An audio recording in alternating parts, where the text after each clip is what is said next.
سلام، به این قسمت از نشرهای خیلی خوش اومدید. ما قراره که توی این برنامه با هم راجع به محتوایی که توی نشریه درون سازمانی شرکت در واقع پارسال کوهستان کار شده با هم دیگه گفتگو بکنیم. بریم سراغ اولین مبحث که خودم براش خیلی هیجان دارم، اما قبلش یه سلامی بکنیم به همکار خیلی خوبم. سلام آقای شهابی. سلام و عرض ارادت دارم خدمت شما و بینندگان محترمتون.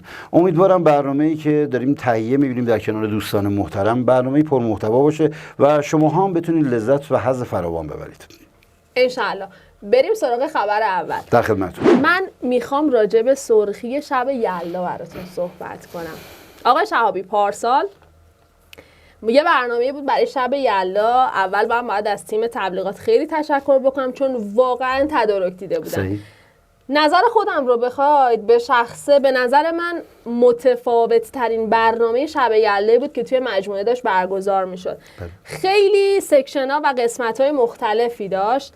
یکی از قسمت ها که برای خودم خیلی جذاب بود این بودش که تیم تولید محتوا که خود من یکی از اعضای اون تیم هستم رفتیم و با یکی از همکاران صحبت کردیم برای اینکه بخوایم یک شخص دیگری رو سورپرایز بکنیم توی این برنامه. بهشون گفتیم که شما تشریف بیارید، ما صدای شما رو ضبط میکنیم، فیلم برداری میکنیم، میخوایم ایشون رو خوشحال بکنیم. به عبارتی گفتن که باشه، خیلی هم عالی. ما صدایشون رو ضبط کردیم، فیلم رو ازشون گرفتیم، تمام شد. اما ایشون در جریان نبود که قرار خودشون رو سورپرایز بکنیم. زمانی که منتظر بود که این فیلم پخش بشه تا عکس خودشون رو دیدن بسیار شوکه شدن. این صحنه برای من همیشه به یاد ماندنی بوده، هست و خواهد بود. چرا؟ چون من از تعجب سورپرایز شدن و خوشحالی آدما خیلی حس خوبی پیدا میکنم. این بخشی بود که خب خیلی هیجان انگیز بود. قسمت بعدیش گروه موسیقی بود که اومده بودن اونجا و خب داشتن برنامه رو در واقع خیلی شادتر و خیلی زنده تر میکردن.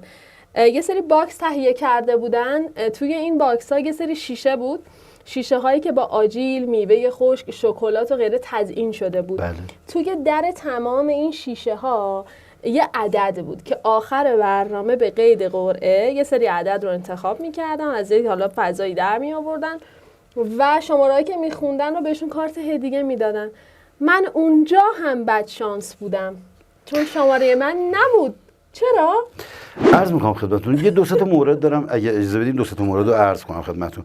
در مورد بدشانسی شما که من نظر خاصی نمیتونم داشته باشم. به نظر من شما خیلی آدم خوش شانس و خوش فکری هستید. این تا اینجای موقع.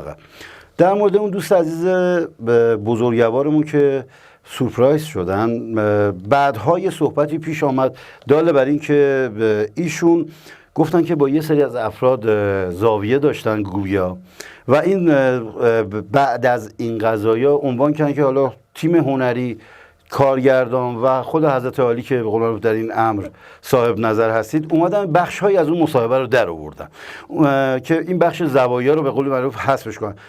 در اینجا بنده از طرف ایشون عرض میکنم این زوایا به هیچ وجه حذف نشده. ایشون با همون نسبت و با همون قاعده دارن پیش میرن. شما اصلا دلنگران نباشید. در خدمتتون. خیلی ممنون. در کل میخوام بگم که اون شب واقعا به یاد ماندنی و چرا مادنی واقعا خیلی ممنون.